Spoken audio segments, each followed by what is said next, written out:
never liked dogs. Something about their eyes always unnerved me, a reflection of instincts humans long buried. When I moved to the quiet outskirts of town, the neighbors warned me about the woods. Strange stories swirled around, but one tale was whispered with particular fear, the legend of the smiling dog. They said it was no ordinary stray. Appearing as a large black dog with eyes too human and a mouth that grinned, its presence signaled doom. Never smile back, they said, or it will follow you forever. I laughed it off. Ghost stories were for children. That changed the night I first saw it. I was walking home late, the moon barely lighting the cracked pavement. A low growl rumbled behind me. I turned and froze. There it was, a massive dog with matted fur, its head cocked to one side. Its mouth stretched unnaturally wide, lips peeling back to reveal rows of sharp, yellow teeth. It wasn't a snarl. It was a smile. My breath hitched. I remembered the warning and forced my face into a neutral expression. Its eyes locked onto mine, glassy, too intelligent, too human. I quickened my pace, heart hammering, but I couldn't resist glancing back. It was closer. That night, I locked every door and window. Still, I couldn't sleep. Scratching at the back door began around midnight. Then, a low, guttural laugh, a sound no dog should make. My blood ran cold as the laughter grew louder. Echoing through the empty halls, at dawn, I found the door scratched raw, the wood splintered. Claw marks led to the windows, as though it had tried every possible way to get in. The following days were a blur of terror. No matter where I went, the dog appeared. In the grocery store parking lot, crouched in the shadows of my backyard, standing at the edge of the woods. Always smiling. Always watching, I finally broke down and smiled. Instinct, an attempt to humanize it, to placate it. The dog stopped dead, its grin stretching impossibly wide. Its lips cracked, dripping black ichor onto the ground. Then it was gone, melting into the shadows like smoke. I thought I'd escaped. That night, the nightmares began. I dreamed of teeth, of being chased through endless forests, of claws raking across my skin. Waking brought no relief. The dog was inside the house now, watching from corners where the light didn't reach. Its grin glowed in the dark, and I could feel its breath against my neck. The final straw came when I found my reflection smiling back at me in the mirror, though my lips hadn't moved. Behind me stood the dog. Its eyes filled with hunger. I tried to leave town, but it wouldn't let me. The car wouldn't start, and the roads twisted back to the house. The worst part. I wasn't alone anymore. I could hear whispers at night, voices coaxing me to join them, to embrace the dark. My skin began to itch, peeling in places to reveal fur underneath. My jaw ached, and when I smiled, it felt too wide, too sharp. The smiling dog wasn't just a creature. It was a curse. Now, I sit by the window, watching the woods, waiting for the next victim. The dog no longer stalks me because I've become part of it. My grin stretches from ear to ear, and my teeth are sharper than they should be. The change wasn't sudden. It was insidious. I barely noticed at first, just fleeting moments of unnatural thoughts. Hunger I couldn't explain. I craved raw meat, the taste of blood. The whispers grew louder, and shadows began to move even when the lights were on. The dog, my constant companion now, sat at the foot of my bed every night. Its grin stretched unnaturally, the black ichor dripping from its mouth pooling into the carpet and staining the wood below. I stopped caring. The real horror came when I realized it wasn't just my mind slipping, it was my body too. My fingers started to bend at odd angles, the nails darkening and sharpening into claws. My teeth ached constantly, the gums bleeding as new, sharper ones pushed through. My reflection mocked me, grinning wider with each passing day. It knew the truth before I did. I wasn't me anymore. Then the dog brought me someone. It was a man, a wanderer who'd ignored the warnings, probably looking for cheap land or a fresh start. He stood at the edge of the woods, flashlight in hand, calling out cautiously. The dog turned to me, its eyes gleaming with malice. It didn't need to speak, I understood. This was my initiation. I tried to resist, but my body betrayed me. My legs moved on their own, carrying me into the darkness where the man waited. He looked relieved when he saw me, mistaking my silhouette for salvation. "Hey. Do you live around here?" "I think I'm lost." My mouth moved, forming words I didn't recognize. The voice that came out wasn't mine, it was guttural, alien, dripping with malice. "You'll never leave." The man's face twisted in confusion before the dog emerged behind me. His confusion turned to terror as its grin spread wider. Splitting its face apart like a grotesque flower of teeth and ichor, I lunged. I tasted his scream before I tasted his blood. My claws tore into his flesh with a savage glee I couldn't suppress. The dog watched, its grin glowing in the dark, as I ripped the man apart. When I finally came to, I was on my knees in the dirt, surrounded by blood and viscera. The dog padded over, nuzzling me with an almost affectionate gesture. In its eyes, I saw approval, a sick sense of pride. Forest absorbed the body, as if it were alive. The ground swallowed the remains, the blood seeping into the earth like water into a sponge. By morning, there would be no trace of him. That night, the whispers became clear. "You are one of us now." The dog wasn't just a single entity. It was a hive, a collective consciousness of those it had claimed over centuries. Every smile, every victim, every shadowy figure lurking at the edge of town, it was all part of the same beast. And now, so was I. The transformation was complete. My house became a beacon for the lost and the desperate. They came knocking, looking for help, and I welcomed them with open arms. Each one was a sacrifice to the forest. To the smiling dog, to us. Soon, the boundaries between human and beast dissolved entirely. My body twisted into something grotesque, something no longer human. Fur covered my skin, my eyes gleamed like the dog's, and my grin was the worst of all. Now, I haunt the woods with the others, our grins glowing like fireflies in the night. We hunt the foolish, the lost, the curious. They all become part of the hive eventually. It didn't take long for the town to notice the disappearances. They whispered about the dog again, their voices trembling, their eyes darting to the edge of the woods as if afraid it might hear them. But no one dared confront me. Even as the bloodstains on my clothing became harder to hide, I could feel it growing inside me now, a gnawing hunger, a twisted desire that wasn't entirely my own. The dog didn't just haunt me anymore, it lived in me, its presence a constant hum in my mind. The more I fed it, the deeper its roots sank into my soul. One night, the dog led me to a family, a father, mother, and their little girl who had broken down on the side of the road. Their car sat lifeless, its engine hissing softly in the cold air. They looked so vulnerable, so perfect. I approached them, my face shadowed, my grin barely suppressed. "Need help?" I asked, my voice rasping like leaves on stone. The father hesitated, sensing something was off. "We're fine. Just waiting for a tow truck." The dog circled them, its glowing grin the only light in the suffocating darkness. The little girl saw it first, her innocent gasp piercing the silence. "Daddy, look! A doggy!" She ran toward it before her parents could stop her. "No!"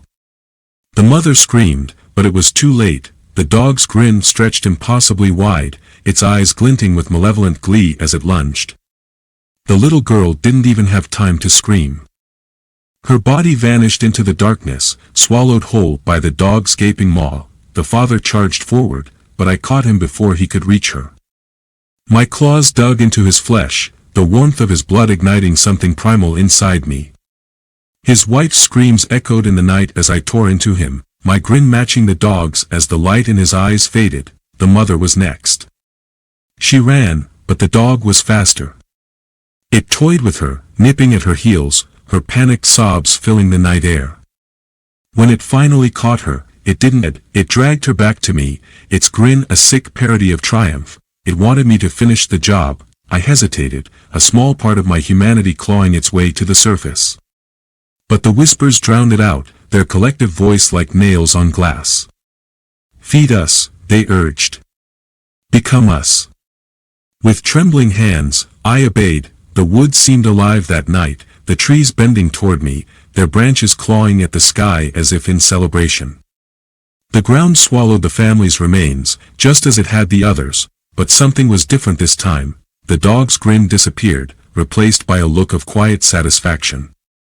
Its eyes met mine, and for the first time, I understood. It wasn't just feeding off my kills, it was shaping me. Molding me into something far worse than it had ever been. The dog wasn't just a creature, it was a seed. A seed that grew inside its victims, turning them into vessels for its evil, and now, I was ready. The transformation was complete. My flesh peeled away, revealing fur blacker than midnight. My bones cracked and reshaped, my hands twisting into massive paws tipped with claws as sharp as razors. My grin stretched wider, splitting my face in two, my teeth glinting like jagged shards of glass. I was no longer human. The dog stood beside me, its eyes filled with something almost like pride. It stepped back into the shadows, its form dissolving into the night, leaving me alone in the clearing. I wasn't afraid. I was the smiling dog now. The town didn't stand a chance. I prowled the streets under cover of darkness, my grin glowing like a beacon. One by one, they fell, neighbors, strangers, even the brave ones who tried to fight back. Their screams filled the night, their blood staining the earth, and the dog. It was always there, watching, guiding, waiting for the day I would take its place entirely. Now, I haunt these woods, my grin a warning to all who dare to enter. The whispers are louder than ever, the hunger I had reached the peak of terror when my body twisted into the monstrous form. But I was wrong. The real horror wasn't what I'd become, it was what I was losing. Each hunt stripped away another piece of my mind, another fragment of who I used to be. Memories of laughter, of love, of warmth, they dissolved into the void, replaced by the whispers. They weren't just speaking to me anymore, they were inside me, carving out the remnants of my humanity, making room for something darker. The dog never left my side, its grin ever present, a chilling reminder of my purpose. The hive wanted more. It was never satisfied, and neither was I. The hunger gnawed at me constantly. Growing more insidious, I stopped hunting strangers. I started hunting people I knew. It began with Mrs. Cartwright, my elderly neighbor. She'd lived alone for years, keeping to herself, her only companions the flowers she tended in her garden. The whispers told me she was perfect, a quiet kill, one no one would miss. I stood at her door, the dog at my heels, its eyes gleaming with approval. When she opened the door, her smile faded the moment she saw my face. "Is everything all right?" she asked, her voice trembling. I tried to speak, but the words came out as a guttural growl. The dog pushed me forward, and before I could stop myself, my claws tore through her chest. Her scream was short-lived. Her blood warm against my skin as I dragged her lifeless body into the woods. The forest swallowed her, just as it had the others, but this time, I didn't feel the usual rush of satisfaction. I felt nothing. The dog began bringing me visions. I saw my family, my parents, my sister, standing in the woods, their faces pale, their eyes wide with fear. They called my name, their voices trembling, begging me to come home. "Why are you doing this?" My sister whispered, tears streaming down her face, but when I stepped closer, their faces twisted into grotesque grins, their mouths stretching impossibly wide, their teeth black and sharp. "You're one of us now," they said in unison, their voices overlapping with the whispers. I woke up screaming, the dog's grin inches from my face. It was laughing without sound, its eyes gleaming with amusement. The line between dreams and reality blurred further each day. I began to see the grins everywhere, in the shadows of my house, in the reflections of windows, even in the faces of the townspeople. Every time I closed my eyes, the whispers grew louder, their words incomprehensible but heavy with malice. The dog was inside me, warping my thoughts, twisting my memories into nightmares. It wasn't just a creature, it was a curse, an infection spreading through my mind, my body, my soul. I couldn't escape it. One night, the dog led me to the town square. The streets were deserted, the air thick with an unnatural silence. The dog sat in the center, its grin wider than I'd ever seen, its eyes glowing like twin flames. "This is the end," the whisper said. I didn't understand at first. But then I saw them, dozens of figures emerging from the shadows, their grins identical to mine. Some were half-formed, their bodies still caught between human and beast. Others were fully transformed. Their fur black as night, their eyes burning with the same unholy light. They were the others. The ones who had come before me, and now, they were waiting. The dog stepped aside, leaving me at the center of the circle. The figures began to chant, their voices a low, guttural growl that shook the ground beneath my feet. The whispers inside me grew deafening, their words finally clear: "Ascend." Pain tore through me as my body twisted further, my bones snapping, my skin splitting open to reveal something darker, something inhuman. My grin stretched so wide it felt like my face. The dog watched, its grin fading for the first time, replaced by something almost like reverence. I was becoming it. When the transformation was complete, I stood taller, stronger, my body radiating an unnatural power. The whispers had stopped. I was the whisper now. The figures knelt before me, their grins wide, their eyes empty.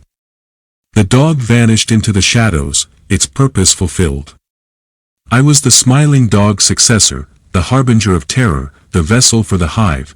The town didn't stand a chance. The woods are quiet now, but they're never empty. When you walk through them, you'll feel it, the eyes watching you, the whispers brushing against your mind, the faint sound of a growl in the distance. And if you're unlucky enough to see the grin, remember, it's already too late. The transformation was far from over. Every night, I felt my body twisting in ways that defied nature. My spine arched unnaturally, my limbs grew longer, my fingers sharpened into talons capable of rending flesh with a single swipe. Beneath my skin, something crawled, a network of tendrils that pulsed and writhed, as if the dog's essence had grown roots inside me. But the worst change was my smile. I couldn't stop smiling. My mouth felt stretched beyond its limit, the corners split and bleeding, yet I didn't feel pain. Instead, I felt power. I saw terror in the eyes of those who crossed my path. And I craved more of it. The town began to crumble under my influence. It wasn't just the disappearances anymore. Strange occurrences rippled outward, infecting the community like a virus. People began waking up with claw marks etched into their walls, their windows shattered from the inside. Livestock was found mutilated, their remains arranged in grotesque grinning shapes, and then, the dreams began. They all dreamed of the dog, its glowing grin, its malevolent eyes, its low growl that seemed to come from every direction at once. Some described the dreams as said they felt like invitations. Either way, they woke screaming, the sound echoing through the empty streets at night. I didn't sleep anymore. Instead, I roamed the woods, drawn to the edge of town where the whispers grew loudest. The dog's presence was always near, though I rarely saw it now. It was part of me, its thoughts and desires woven into my own. But one night, as I prowled through the darkness, I stumbled across something new. A mirror, cracked and filthy, stood in the center of a clearing. Its frame was carved with snarling dogs, their mouths stretched into grotesque grins. I approached it slowly, my reflection distorted and fractured by the cracks. The whispers urged me forward. "Look closer," they hissed. I did, and I saw what I was becoming. The reflection wasn't me, it was the dog. But not just the dog as I'd known it. It was more. Its grin was impossibly wide, splitting its entire face. Its eyes were bottomless voids, swirling with madness. Its fur was matted with blood, its claws dripping with some black ichor that steamed and hissed as it hit the ground. It opened its mouth, and my own mouth moved with it. "You are the end," it said. The words reverberated in my skull, shaking me to my core. The whispers didn't argue. They fell silent, as if bowing to a greater power. I reached out to touch the mirror, but the moment my fingers grazed the glass, it shattered. The shards didn't fall, they hung in the air, each one reflecting a different version of the dog, grinning, snarling, hunting. The fragments began to spin around me, faster and faster, until they blurred into a vortex of light and succumb my domain, an endless labyrinth where the line between reality and nightmare was blurred beyond recognition. I no longer felt tethered to the rules of the world I once knew. Time ceased to exist. Hunger, pain, fear, they were all meaningless now, but the whispers returned. They no longer came from outside me. They echoed within, twisting my thoughts, guiding my every move. The dog's grin had seeped into my soul, and with every hunt, I felt it growing, an entity that fed not just on flesh but on terror itself. And then I heard it, a voice, soft but defiant, cutting through the whispers like a blade. Come back to us. The voice was familiar, painfully so. It was my sister's. For a moment, the shadows retreated, and I remembered her face. Her laugh. The way she used to call my name when we played hide-and-seek in the backyard. The memory burned like a flame in the cold void of my mind, a flicker of something I thought I'd lost forever, but the whispers didn't like that. Forget her, they hissed. She's already ours. I shook my head, trying to banish the voice, but it persisted, growing louder, more desperate. You're still in there, she said. I know you are. Fight it.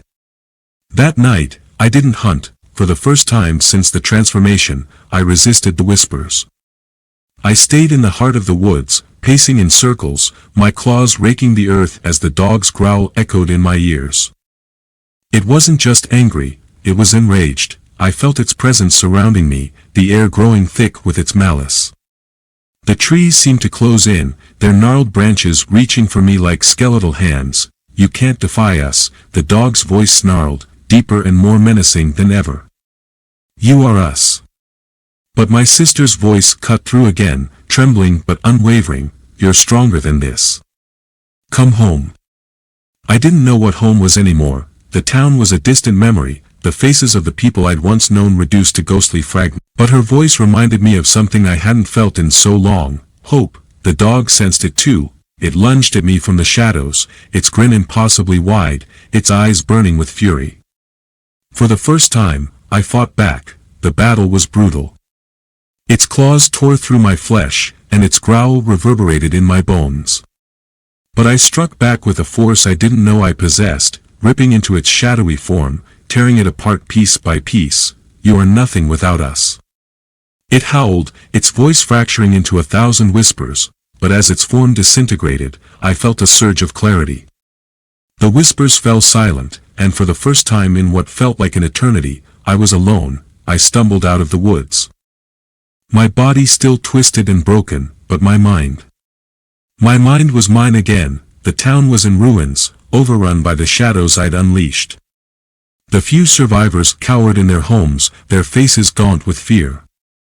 They didn't recognize me, or maybe they did, and that's why they slammed their doors and windows shut as I passed. I didn't blame them, but I had a purpose now. The dog was gone, but its curse wasn't. It was inside me, a part of me, and I knew it would never let go completely. The voice of my sister echoed in my mind, a beacon of hope in the darkness. I had to find her. The journey was a waking nightmare. The curse fought me every step of the way, clawing at my sanity, twisting my thoughts, trying to drag me back into the void. Every shadow held the dog's grin, every sound carried its growl.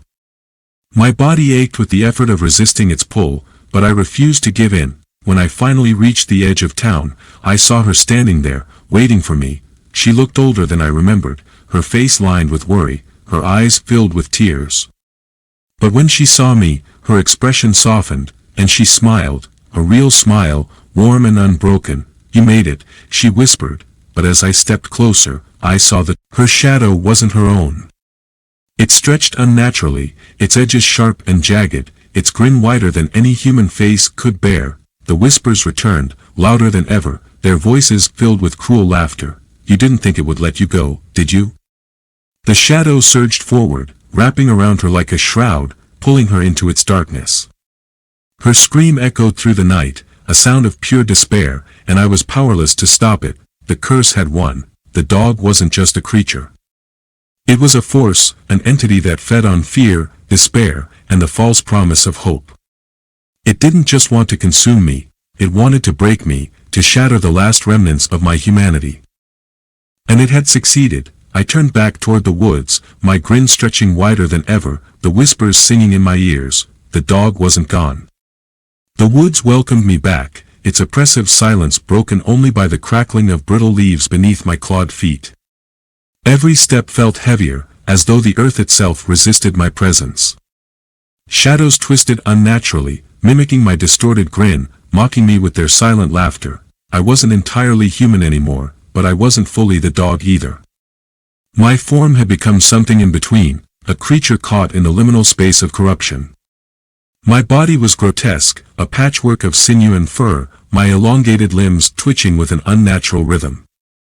The whispers were no longer external, they were a chorus inside my skull, each one a thread pulling me deeper into the abyss.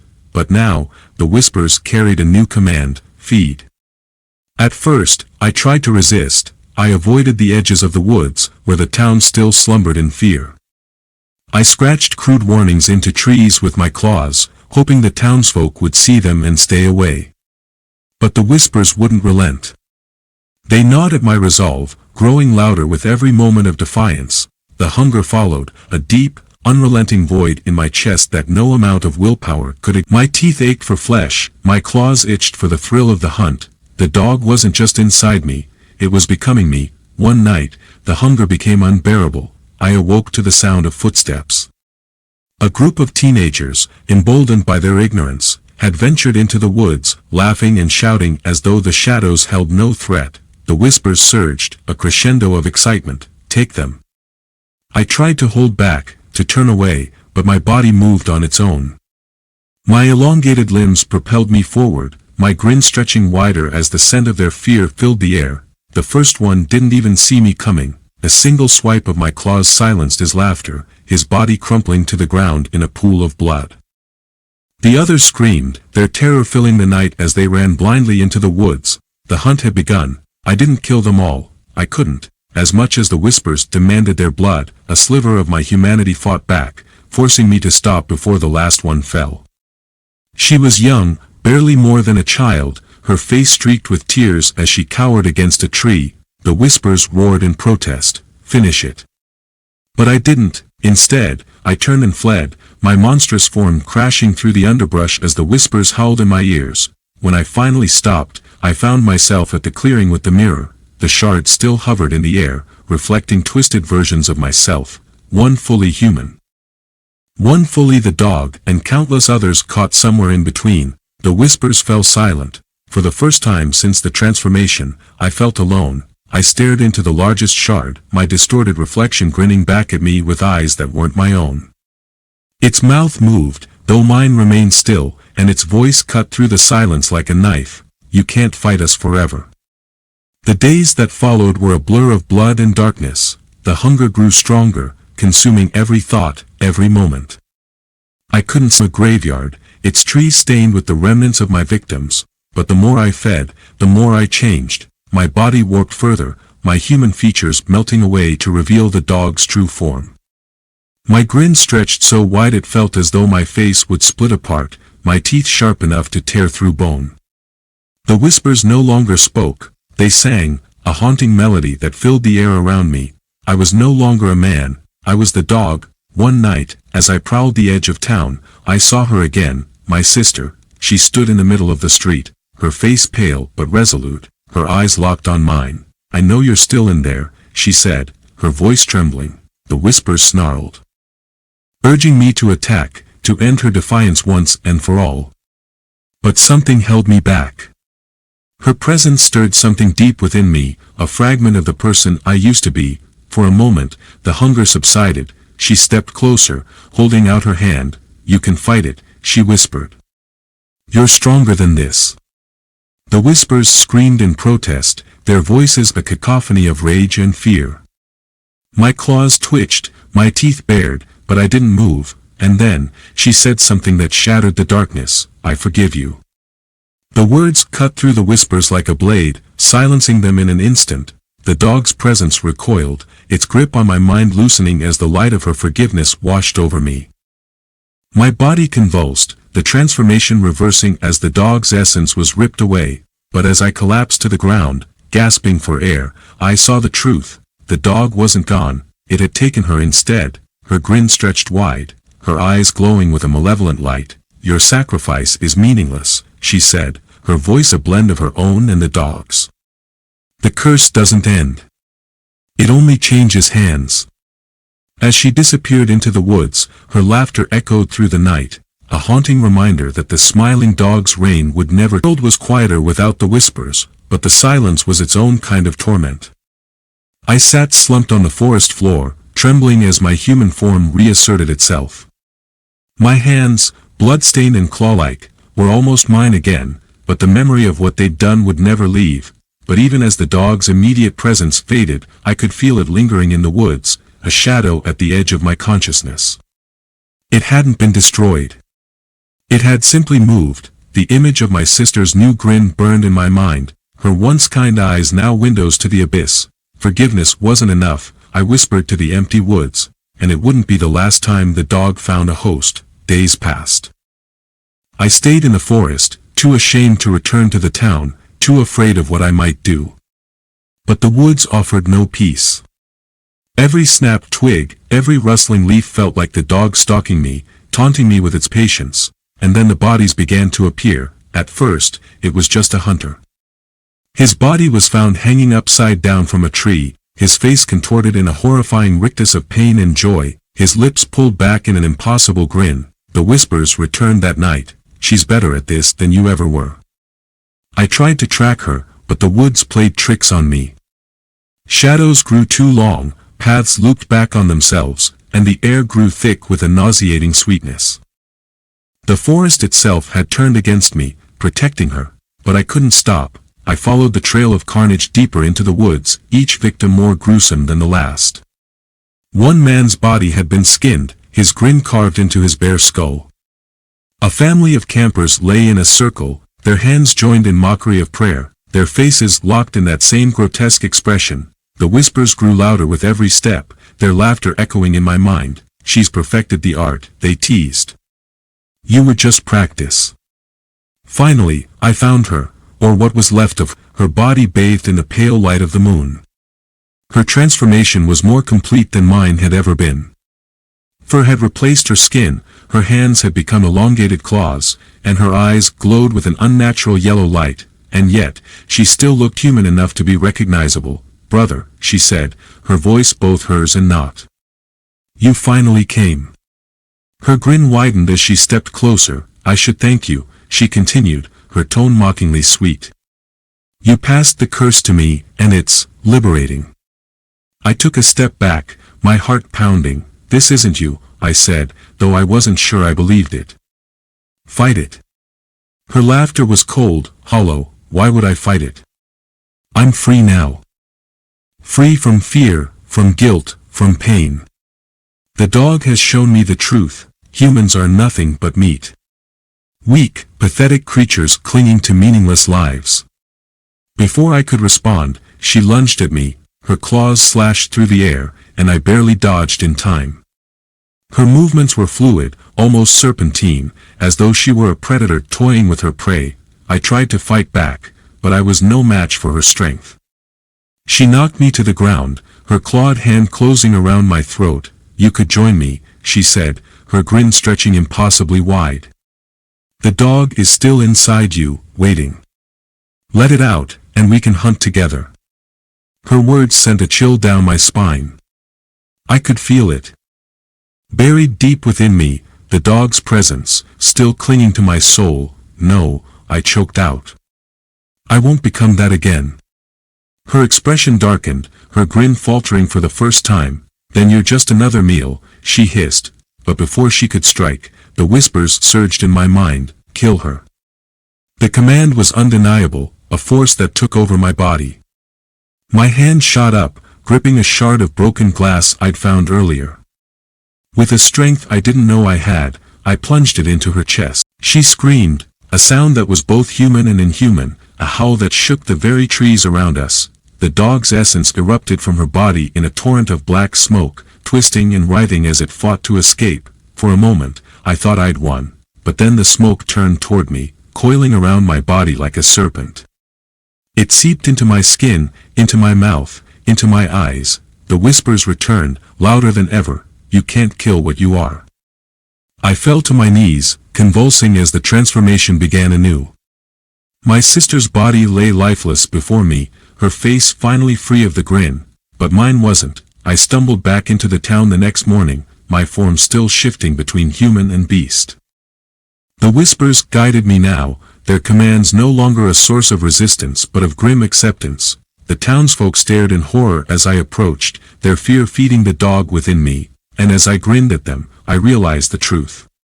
The town didn't stand a chance. I could feel it as I crossed the threshold from the woods into the streets, a shift in the air, a palpable unease that rippled through the people like a cold wind.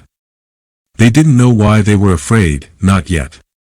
But they would. The whispers guided me, each voice dripping with venom and delight. Start small, they purred. Let them feel the tension. Let them squirm. The dog's grin stretched across my face, my reflection in a store window twisting, distorting into something monstrous. I couldn't tell where I ended and it began. I found my first target at the edge of town, a man locking up his butcher shop for the night. His hands shook, his gaze darting toward me as if he sensed something wrong. Can I help you? He asked, his voice trembling. I didn't answer. The whispers surged, and before I could stop myself, I lunged at him.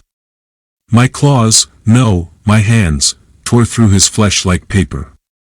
His screams filled the night, mingling with the wet sound of terror. It was over. His body lay crumpled on the ground, his face frozen in that unnatural grin. The whispers laughed, their joy infectious. Beautiful, they crooned. But don't stop now. The town must see. They must know. I dragged the body to the town square, leaving a trail of blood in my wake. By the time I reached the center, a small crowd had gathered, their faces pale with horror. Stay back. Someone shouted, but it was too late. The dog inside me howled, a guttural, bone-chilling sound that echoed through the streets. The townsfolk clutched their ears, some collapsing to their knees as the sound burrowed into their minds, and then they began to smile, one by one, their faces twisted into grotesque grins. Their eyes wide with terror as their bodies betrayed them. The whispers grew louder, almost deafening. Join us, they chanted. Join the hunt. The transformation spread like wildfire. People clawed at their faces, trying to erase the smiles that had taken over, but it was no use. The dog's essence seeped into them, warping their bodies, their minds. I watched in morbid fascination as the butcher's wife turned on her children, her laughter mingling with their cries. A police officer shot himself in the head, unable to escape the grin that stretched across his face even in death. The town was becoming a reflection of the woods, chaos, carnage, and the ever-present sound of laughter. But amidst the chaos, a part of me still fought back. Stop this. I screamed, though the words felt hollow, lost in the tide of whispers. The dog's voice responded, calm and commanding. Why fight what you are? This is your purpose. Your legacy. I fell to my knees, clutching my head as the two parts of me battled for control, and then I saw her. My sister's form appeared in the distance, her once human eyes now glowing like embers. She walked toward me, her steps deliberate, her grin wider than could save them, she said, her voice dripping with mockery. But there's no saving anyone. Not from this. Her claws extended as she reached out, her touch cold against my cheek. I could feel it now, the shift. The change had taken hold, suffusing my body with an unnatural, twisted energy that throbbed beneath my skin. I stood there, staring at the dog, its grin a mocking reflection of what I had become. Its eyes, glowing with malevolent glee, pierced through me like 1,000 needles. Don't resist, it whispered, its voice now a haunting melody, weaving through my thoughts like poison. You are mine. You always have been. I tried to move, to break free from the overwhelming grip of the corruption. But I couldn't. Every thought, every ounce of willpower was drowned out by the insistent tug of the darkness that had settled in my bones. The whispers were louder now, 1,000 voices crying out in unison. The town, my town, was gone. What had once been a place of life and love was now nothing more than a desolate wasteland. The streets were littered with the bodies of the broken, twisted forms of people who had once been human, their faces frozen in twisted grins that mirrored my own. The dog's influence had spread, reaching deep into their souls and corrupting them, transforming them into something monstrous. Something inhuman. I could feel them. They were with me. In my mind. In my blood, they were the echoes of those who had fallen before, their voices reverberating through my mind. You can't escape, they said, their voices warped, disembodied. You are one of us. I couldn't bear it. The suffocating presence of the dog, the overwhelming sense of inevitability that had gripped me from the moment I first saw that twisted grin, but there was a flicker, just a flicker, of resistance. A small, fragile piece of myself that hadn't been consumed by the darkness. I wasn't sure where it had come from. I had been, before the dog had found me. Before the whispers had begun to claw at my soul.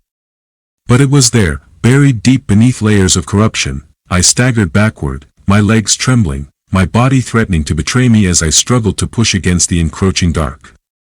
The dog was watching me, its grin widening, its teeth glistening in the dim, moonlit forest. You can't win, it purred, its voice smooth like oil.